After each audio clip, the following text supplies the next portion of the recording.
Assalamualaikum warahmatullahi wabarakatuh. Hamdan wa syukran liman qala fi kitabihil karim wa huwa astaqul qailin. A'udzu billahi minasyaitonir rajim. Bismillahirrahmanirrahim. Taha ma anzalna 'alaikal qur'ana litasqa. Wa qala aidzan yuridullahu bikumul yusra wa la yuridu bikumul usra. Shadaqallahul adzim, amma ba'du. Hadirin ma'asyiral muslimin hafizakumullah. Malam ini melanjutkan membaca beberapa hadis yang menjelaskan tentang tidak berlebihan dalam beribadah. Pada pengajian yang lalu sudah kami bacakan penjelasannya. Ibadah yang ada potensi berlebihan itu ibadah yang status hukumnya adalah sunnah. Sementara untuk ibadah yang wajib itu sudah baku, ya, sehingga tidak bisa ditambah, tidak bisa dikurangi. Tapi untuk yang sunnah ini kadang karena orang itu pengen jadi orang baik, kemudian melakukannya secara berlebihan. Walaupun baik, tapi kalau berlebihan menjadi tidak baik. Karena dampaknya nanti akan membuat orang itu menjadi bosan, ya, capek, sehingga ibadah itu tidak terasa nikmat. Dan Allah tidak suka kalau hambanya itu ibadah sambil ngedumel, ya. Allah enggak suka kalau hambanya ibadah sambil tidak menampakkan kegembiraan. Pada malam ini kami lanjutkan hadis yang keempat. An Abi Hurairah, diriwayatkan dari sahabat Abi Hurairah radhiyallahu anhu, semoga Allah selalu meridhoinya. Anin Nabi sallallahu alaihi wasallam, dari Nabi Muhammad sallallahu alaihi wasallam, qala, beliau telah bersabda, Innad dina yusrun. Innad dina, sesungguhnya agama itu yusrun, mudah. Di Rasulullah telah menegaskan bahwa agama Islam itu agama yang mudah untuk diamalkan oleh umatnya. Karena kewajiban-kewajiban yang ada di dalamnya sudah diukur oleh Allah, dan Allah tidak akan membebani hambanya di luar kemampuan. Aturan-aturannya juga mudah, maka jangan kemudian dipersulit, karena Allah tidak menyukai yang sulit. Allah sukanya yang mudah. Tapi yang sudah mudah jangan kemudian dipermudah lagi. Walai yusadda, dan tidak akan diberatkan apa adinu, agama, illa ghalabahu, kecuali agama itu akan mengalahkan orangnya. Jadi kalau ada seorang yang terlalu bersemangat tapi kurang ilmu, kemudian dia berlebih-lebihan menjalankan tuntunan agama, maka dia pasti akan dikalahkan oleh agama itu. Artinya agama tidak bosan untuk memberikan imbalan, tapi orang itu sudah kecapean, ya, sehingga dia gambarkan sebagai orang yang kalah.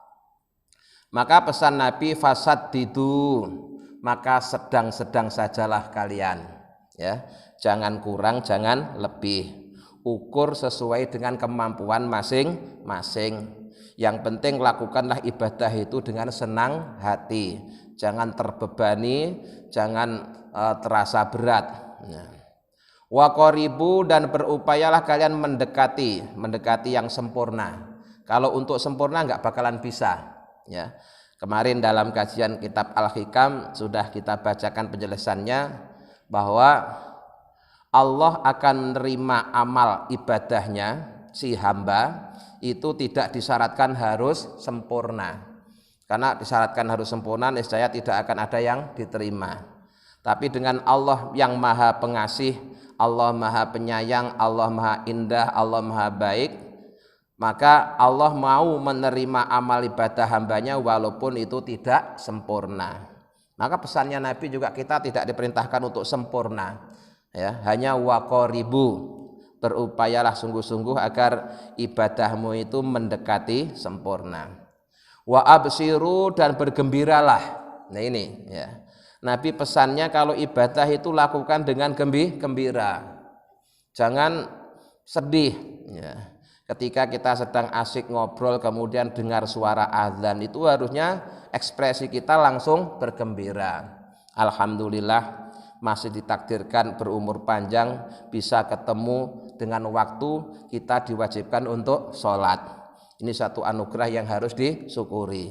Jangan kemudian udah azan lagi ya, perasaan baru azan udah azan lagi. Itu tanda-tanda dia mengeluh. Harus gembira ya. Panggilan Allah itu harus kita sambut dengan gembira. Termasuk ketika mau kedatangan bulan Ramadan ya gembira ya. Jangan terus malah bersedih, wah ini musim panas Ramadan banyak kerjaan dan seterusnya. Itu bayangan-bayangan seperti itu harusnya dihindari. Termasuk sebentar lagi kita akan menghadapi bulan Dzulhijjah, juga harus disambut dengan gembira. Wasta'inu, dan minta tolonglah kalian semua bil ghadwati, di waktu pagi. Ini minta tolong kepada Allah agar diberikan kekuatan menjalani ibadah. Maka kalau ada seruan untuk sholat, seruan untuk berbuat kebajikan, jawaban kita adalah la haula wala quwata illa billah. Bahwa tanpa pertolongan Allah kita tidak bisa menjalani perintahnya, juga tidak bisa menghindarkan dari larangannya. Jadi kalau kita saat ini bisa terhindar dari larangan, bisa menjauhi larangan dan bisa melaksanakan perintah, itu karena pertolongan dari Allah. Warohati, dan waktu sore ya. Wasai'in, dan sedikit waktu minadul jati, dari waktu menjelang pagi, menjelang subuh. Itu saat-saat yang istimewa, gunakanlah untuk mohon pertolongan kepada Allah Subhanahu wa ta'ala. Rawahul Bukhari, hadis tersebut diriwayatkan oleh Imam Bukhari. Wa fi riwayatin lahu, dan dalam riwayat yang lain yang juga masih ditulis oleh Imam Bukhari ada sedikit perbedaan redaksi, yaitu saddidu wa qaribu. Saddidu, sedang-sedang sajalah kalian, wa qaribu, dan berupayalah mendekati kesempurnaan. Upaya, soal dekat betul apa tidak yaitu terserah Allah ya. Yang penting kita berupaya. Waktu, dan pagi-pagilah kalian, waruhu, dan sore-sorelah kalian. Wasai'un, dan sedikit waktu minadul jati, dari waktu menjelang akhir malam, di menjelang subuh. Al-qasda, sedang-sedang saja, tablugu, kalian akan sampai. Di Rasulullah sudah mengatakan kita sedang-sedang saja, asalkan istiqomah nanti akan sampai. Walaupun pelan-pelan, kalau jalan terus ya bisa sampai. Daripada buru-buru ngebut terus kecelakaan, itu malah nggak bisa nyampe. Jadi kita menuju Allah itu digambarkan seperti orang yang sedang berjalan menuju ke satu tempat. Kita jalan dengan penuh kepastian, kemantapan. Walaupun kadang-kadang jatuh ya bangun lagi, ya jalan lagi. Kok jatuh lagi ya bangun lagi. Jangan gampang menyerah. Nah, berikut ini itu oleh Imam Nawawi dijelaskan kalimah-kalimah hadis tersebut dari sisi i'rabnya. Jadi ini pelajaran nahwu. I'rab itu apa? I'rab itu adalah perubahan yang terjadi pada akhir kalimat disebabkan perbedaan amil yang masuk dalam kalimat tersebut, atau dengan kata lain kalimat itu berubah karena statusnya juga berubah ya. Di dalam ilmu bahasa itu kan ada subjek, predikat, objek dan seterusnya itu ya. Itu ketika statusnya sebagai fa'il, sebagai fi'il atau sebagai maf'ul, itu harokatnya beda-beda. Maka berikut ini hadis Rasulullah tersebut oleh Imam Nawawi dijelaskan dari sisi ilmu nahwu. Qauluhu ad-dinu, sabda Nabi yang berbunyi kalimat ad-dinu yang artinya agama. Wa marfu'un, kalimat ad-dinu itu dirofakkan, rofaknya ditandai dengan domah di akhir kalimat ad-dinu ya. Kenapa kok tandanya domah? Karena ini termasuk kalimah isim mufrad ya. Kalimah isim mufrad, tandanya kalau kalimah isim ada alif lamnya, kata benda. Kata benda yang maknanya tunggal ya. Itu rofaknya ditandai dengan dhammah. Jadi ad-dinu bukan ad-dina tapi ad-dinu. ala malam yusammal fa'iluhu, yang dalam susunan bahasa hadis tadi kalimat ad-dinu ini termasuk naibul fa'il, penggantinya fa'il. Aslinya statusnya itu maf'ul, tapi karena maf'ulnya tidak disebutkan ya, maka karena fa'ilnya tidak disebutkan maka maf'ulnya menempati fa'il. Ya, karena fa'ilnya tidak disebutkan maka maf'ul menempati fa'il. Jadi yang mestinya biasa dibaca ad-dina jadi ad-dinu. Waruya mangsuban, ada juga satu riwayat tidak dibaca ad-dinu tapi ad-dina. Jadi statusnya sebagai maf'ul, ya, sebagai objek. Waruya di riwayat yang lain begini kalimatnya, la yusaddad dina ahadun. Nah, la yusadda, tidak akan diberatkan ad-dina, tidak akan memberatkan ad-dina pada agama sapa ahadun seorang. Ya, tidak memberatkan agama, tidak ada seorang pun yang berat kecuali dia akan dikalahkan oleh agama tadi. Itu penjelasan kalimat ad-dinu. Mengapa dibaca rofa dan mengapa dibaca nasab dijelaskan dari sisi nahwunya. Jadi kalau dibaca rofa karena statusnya naibul fa'il, gantinya fa'il, walaupun sebenarnya statusnya adalah maf'ul. Kalau dibaca nasab dengan fathah itu karena sebenarnya dia statusnya adalah maf'ul. Terus fa'ilnya ditampakkan yaitu kalimat ahadun. Wa qauluhu, dan sabda Rasulullah SAW kalimatnya illa ghalabahu ay ghalabahu dinu wa ajaza dzalikal musaddu an muqawamatid din. Ya. Artinya jika ada seorang yang terlalu bersemangat memberat-beratkan diri dalam menjalankan ibadah tuntunan agama, niscaya dia akan dikalahkan oleh agama tadi. Ya. Jadi seseorang yang memberat-beratkan diri dalam melaksanakan tuntunan agama, dia pasti akan dikalahkan oleh agama tadi. Karena manusia itu punya kelemahan, ya. Umumnya makin tua pasti makin lemah. Sehingga bisa jadi ketika masih muda wiridannya misalkan sehari baca Quran 2 juz. Ketika masih muda dia enteng. Begitu sudah tua, pandangan mata yang sudah berkurang, jangankan 2 juz, mungkin setengah juz saja sudah nggak mampu. Berarti itu sudah mulai kalah, ya, mulai kalah, dikalahkan oleh agama. Padahal Allah tetap punya stok untuk ngasih pahala, tapi manusianya sudah tidak mampu melakukan. Itu maksud dikalahkan agama, itu maksudnya begitu. Maka nanti itu ada di hadis berikutnya itu ada sahabat Nabi yang ketika muda itu amalannya banyak, ya, wiridannya banyak. Begitu tua langsung dia mengeluh terlalu banyak wiridannya. Kenapa? Fisiknya sudah lemah, berarti dia sudah dikalahkan, ya, dikalahkan oleh agama.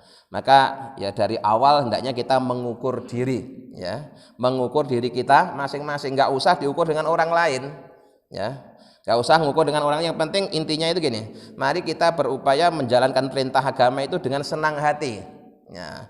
Jangan dipaksakan terus terasa berat, akhirnya bosen, itu enggak nyaman lagi ibadah model begitu. Allah juga enggak suka. Kita sudah bersusah payah tetapi ternyata ujungnya Allah tidak suka. Nah, yang enak itu kita melakukannya dengan senang, Allah lihat kita juga senang. Maka dari awal kita harus mengukur diri. Kira-kira nanti saya bisa istiqomah enggak kalau wiridannya segini, sholat sunnahnya sekian, puasanya sekian, dan seterusnya. Itu harus mengukur diri. Nah, kemudian itu makna dari kalimat illa ghalabahu. Wal ghadwatu, yang dimaksud dengan ghadwah itu adalah sairu awalin nahari, yaitu perjalanan awal siang, berarti pagi, ya. Awal siang itu berarti pagi. Wa rauhatu, sedangkan kalimat rauhah akhirun nahari itu adalah akhir siang, berarti akhir siang itu adalah sore. Sedangkan wadul jatu, kalimat duljah ini sebenarnya termasuk agak asing, jarang dipakai dalam ucapan sehari-hari. Itu maknanya adalah akhirul laili, itu akhir malam. Akhir malam itu berarti ya sepertiga malam terakhir. Wa hadza isti'aratun wa tamsilun. Kalimat rauhah, kemudian ghadwah dan duljah itu merupakan istilahnya itu majas isti'arah. Kalimat yang dipinjam, ya. kalimat yang dipinjam dan dijadikan perumpamaan. Ya, maknanya itu begini, ya, kalimat wasta'inu bil ghadwati warauhati wasai'in minadul jati itu maknanya begini, ya. Ista'inu, ya, minta tolonglah kalian semua ala taatillahi azza wa jalla, untuk menjalankan ketaatan kepada Allah Subhanahu wa taala, bil a'mali, dengan aneka macam perbuatan, fi waqti nasatikum, di waktu terengginasmu. Ya, ini makna dari mintalah tolong kepada Allah di waktu pagi. Umumnya orang kalau waktu pagi itu masih terengginas. Maksudnya begitu, Pak. Ya, ketika kita bangun tidur, kan selama tidur itu istirahat. Bangun itu semangat. Jadi maknanya wasta'inu bil ghadwati itu kata Imam Nawawi adalah wasta'inu ala ta'atillahi azza wa jalla bil a'mali fi waqtin nasatikum, yaitu mintalah tolong kepada Allah untuk menjalankan ketaatan-ketaatan kepadanya dengan cara melaksanakan amal-amal soleh di waktu terengginas, wa faraghi qulubikum, dan lapangnya hati kalian. Jadi fisiknya juga masih segar, hatinya juga senang. Jadi perintahnya begitu, ya. Allah merintahkan kita ibadah itu seperti itu, ya. Fisiknya lagi segar bugar, hatinya juga lagi senang. Itu ibadah walaupun sedikit Allah ngelihatnya juga senang, ya, karena kita yang jalaninya juga senang. Bihaisu yastaliduna, dengan sekiranya kalian merasa lezat al ibadata, untuk ibadah. Jadi ibadah itu terasa enak, terasa lezat. Wala tasamuna. Nah, kemudian watablugu maksudakum. Jadi kalian terasa enak menjalani ibadah dengan senang hati, ya, dengan kondisi segar bugar. Nah, sudah begitu ibadah kalian itu bisa sampai ke Allah. Ya, kan ya peruntungan, ya. Dia melakukannya dengan senang, ya, dengan gembira, badannya juga lagi segar bugar, hatinya lagi lapang. Nah, terus udah begitu ibadah tadi bisa sampai ke Allah. Dibanding kalau sebaliknya, ya, kita beribadah di saat kecapean, pikiran sumpek.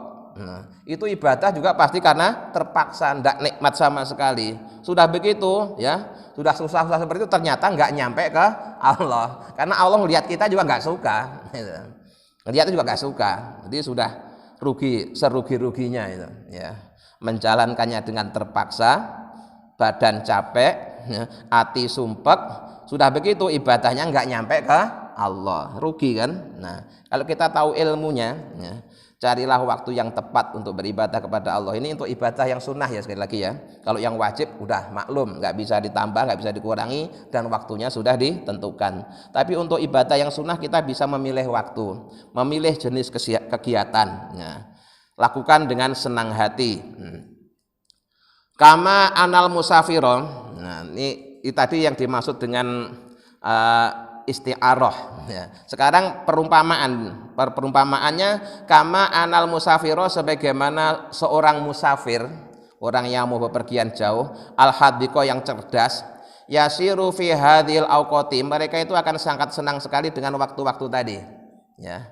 Orang yang bepergian itu senang sekali kalau dia memulai bepergiannya di waktu pagi, ya. Waktu pagi bangun, ya, terus siap untuk pergi itu seneng. Kenapa? Badannya lagi segar bugar dan waktunya juga enak. Dan untuk kita yang di Jakarta juga tidak macet, gitu kan? Kenapa? Berangkatnya pagi. Wa tasrihu, dan juga waktu untuk istirahat, maksudnya sorenya. Wa wadabatuhu fi ghairiha. Jadi paginya berangkat, sore istirahat. Begitu terusnya. Fayasilul maksuda bi ghairi ta'abin, maka orang itu akan sampai ke tempat yang dituju dengan tanpa susah payah, karena dia sudah cari waktu yang tepat, ya. Berangkatnya pagi, sore hari istirahat, ya, sampai malam mungkin. Terus kalau masih belum nyampe lagi, besok berangkat lagi, pagi lagi, bangun tidur berangkat lagi. Itu kan nyaman, santai, ya. Nah, perjalanan yang seperti itu bisa sampai ke tujuan dengan tanpa susah payah. Wallahu a'lam. Itu penjelasan dari Syekh Nawawi yang menulis kitab Riyadhus Shalihin. Nah, hadis berikutnya hadis yang kelima. An Anasin radhiyallahu anhu, dan diriwayatkan dari sahabat Anas semoga Allah selalu meridhoinya. Qala Anas berkata, dakhala telah masuk sapa Nabi Muhammad sallallahu alaihi wasallam masuk al masjidah ke masjid. Ya, masjid yang dimaksud ini adalah Masjid Nabawi di Madinah. Fa idza hablun mamdudun. Ketika Rasulullah masuk ke dalam masjid, Rasulullah mendapati di masjid itu ada tali yang dibentangkan baina sariyata ini antara dua tiang. Dia ada tali yang dibentangkan di antara dua tiang. Faqala, kemudian Nabi bertanya, ma hadzal hablu? Ini tali apa ini? Di masjid kok dikasih tali diikat antara satu tiang dengan tiang yang lain. Qalu, orang-orang menjawab, hadza hablun li Zainab. Ya Rasul, ini tali miliknya Ibu Zainab. Nah, Zainab yang dimaksud di sini itu dalam sarahnya dijelaskan adalah Zainab binti Jahsi. Itu salah seorang istri Rasulullah. Ya, Zainab binti Jahsi itu salah seorang ummul mukminin. Ya, sebutan istri Rasulullah itu adalah ibunya orang-orang yang beriman. Jadi Zainab salah seorang istri Rasul ini ahli ibadah. Ya, dia saking tekunnya sholat di masjid. Itu kalau dia tidak kuat berdiri, ya, dia bawa tali itu diikat di antara dua tiang, kemudian nanti kalau dia mau berdiri itu pegangan tali itu. Terus nanti ketika dia berdiri supaya tidak ambruk, dia sambil bersandar di tali tersebut. Ini benar-benar bersusah payah itu. Tapi ternyata yang demikian ini tidak disukai oleh Rasulullah. Ya. Fa idza fatarat ta'allaqat bihi. Ketika Ibu Zainab ini sedang kecapean, dia akan bersandar pada tali tersebut. Faqala Nabi sallallahu alaihi wasallam, kemudian Nabi bersabda, "Khulluhu." Ya, lepaskan tali ini. Ya, lepaskan tali ini. Liyusalla, agar salat sapa hadukum salah seorang dari kalian nasatohu ketika dia terengginas, ketika dia kuat. Fa idza fataro, kalau dia sudah capek ya falyarkut, maka tidurlah. Jangan memaksakan diri. Sudah kecapean sholat, ya, sudah ngantuk, memaksa diri sampai untuk berdiri nggak kuat, dia bikin tali untuk rambatan, ya, tali untuk bersandar. Nah, itu ternyata oleh Rasulullah tidak boleh, ya. Walaupun tidak bolehnya tidak sampai haram juga enggak. Dan ternyata pelakunya adalah salah satu istri Rasulullah. Ya, salah satu istri Rasulullah. Di Zainab binti Jahsi itu salah satu istri Rasulullah. Ya. Dia salah seorang istri yang tekun beribadah, rajin sholat sunnah di dalam masjid. Karena rumah Rasulullah kan memang di samping masjid. Sampai tadi, ya, kalau dia sholat malam sudah nggak kuat berdiri, itu dia bawa tali diikat di antara dua tiang kemudian dipakai untuk bersandar. Ternyata setelah ketahuan Rasulullah disuruh ngelepas. Rasulullah memerintahkan, sholatlah kalian ketika badanmu sedang enak, terengginas, ya. Kalau kalian sudah capek, fal yarkut, maka tidurlah kalian. Ya. Muttafaqun alaihi. Status hadis ini adalah disepakati kesohihannya oleh Imam Bukhari dan Imam Muslim. Nah, dari hadis ini kita bisa ngambil pelajaran bahwa walaupun ibadah sunnah, walaupun kebaikan, tapi kalau sampai berlebih-lebihan ternyata Rasulullah juga tidak menyukainya. Ya. Jadi jangan memaksakan diri. Ya. Jadi lakukan sesuai dengan kemampuan. Kalau capek ya istirahat. Nah, yang kedua, sholat sambil bersandar itu statusnya makruh, Pak. Ya. Kalau kita masih bisa duduk dengan tegak kok sambil bersandar, itu juga makruh.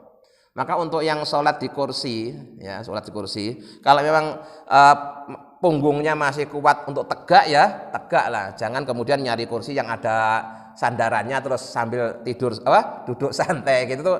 Oh, ini ibadah apa santai-santai gitu loh. Jadi biar beda. Ya. Jadi sholat sambil duduk dengan bersandar itu status hukumnya makruh. Karena kelihatannya kayak orang ndak ibadah. Kayak orang ndak ibadah.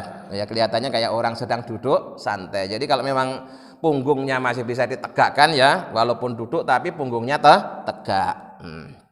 Nah, satu lagi. Wa an Aisyah, dan diriwayatkan dari Sayyidah Aisyah radhiyallahu anha, semoga Allah meridhoinya.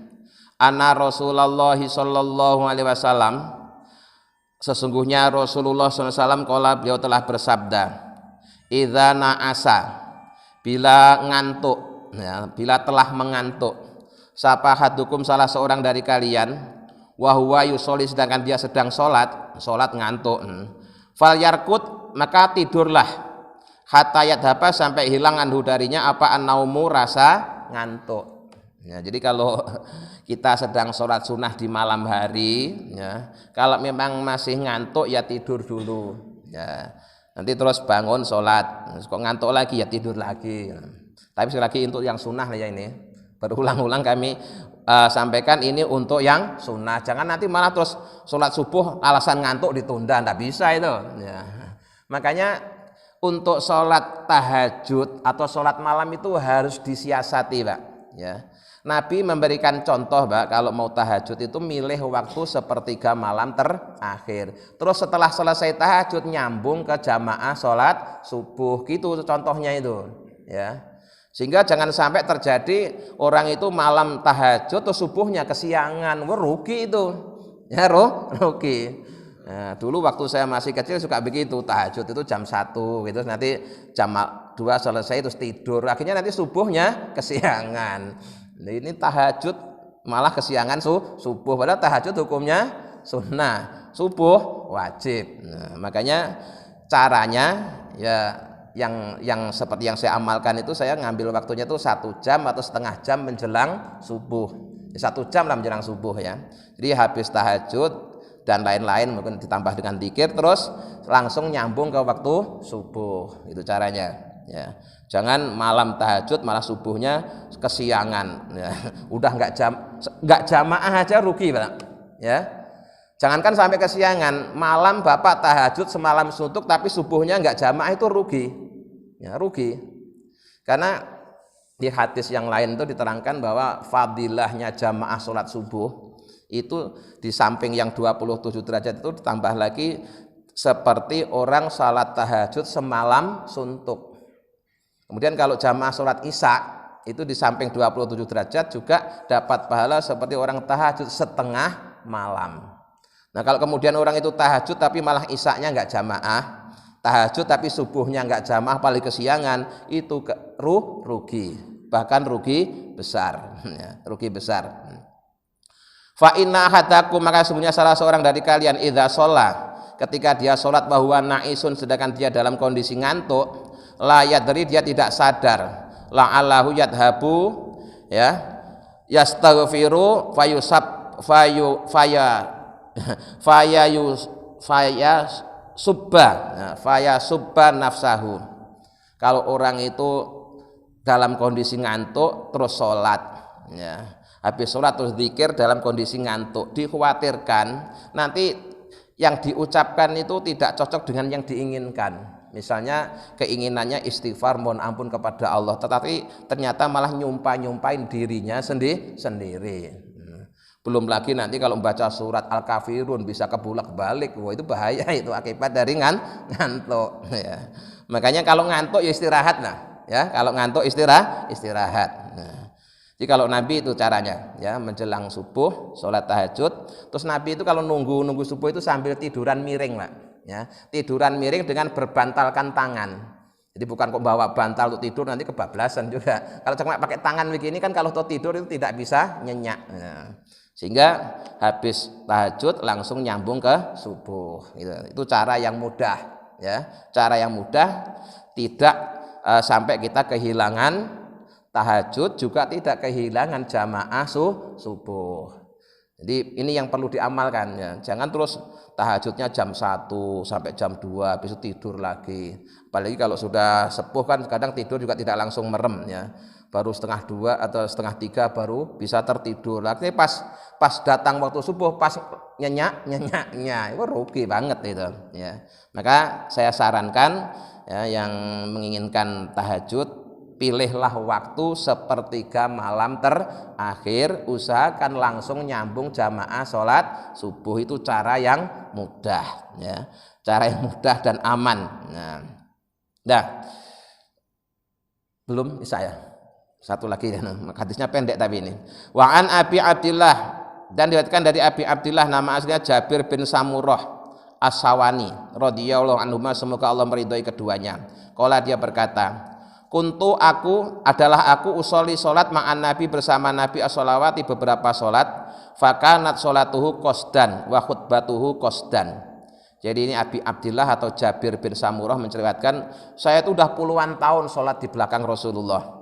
Kalau menurut saya solat Rasulullah itu sedang, artinya sedang ya, tidak terlalu pendek, tidak terlalu panjang ya. Khutbahnya juga begitu, tidak terlalu pendek, tidak terlalu panjang. Kalau toh sekali-kali panjang itu bukan amalan rutin itu ya.